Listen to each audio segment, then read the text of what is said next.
রহিম। আমি আটা নিয়েছি, সাদা লবণ নিয়েছি এবং সাদা তেল দিয়েছি। আমি আটাগুলো ভালো করে মধ্যে রেখে দেব 20 মিনিটের জন্য।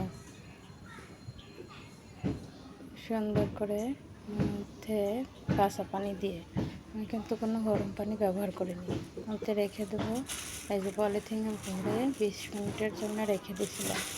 দেখেন একদম নরম তুলতুলে হয়েছে। এখন আমি লুচিগুলো দেখেন একদম নরম তুলতুলে। আমি এখন লুচিগুলো বেলে নেব।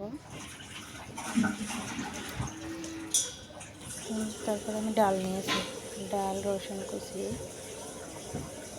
আদা কুচি, কাঁচামরিচ কুচি, পেঁয়াজ কুচি, কাঁচামরিচ কুচি, এগুলো দিয়ে সুন্দর করে মেখে তেল দিয়ে আমি বসিয়ে দেবো কড়াইতে, ঝামেলা ছাড়াই। বাগার দিতে হবে না, তেল দিতে হবে না।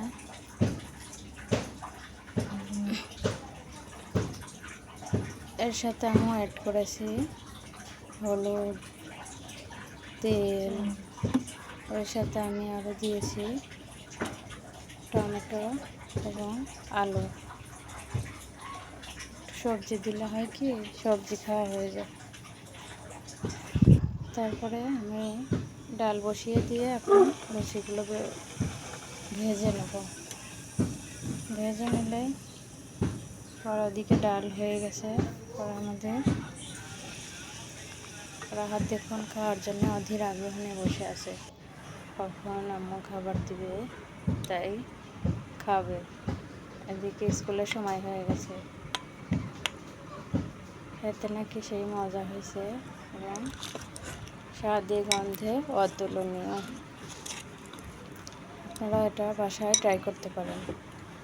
ভিডিওটি ভালো লাগলে লাইক, কমেন্ট এবং সাবস্ক্রাইব করে দিন প্লিজ। খেতে অনেক মজা।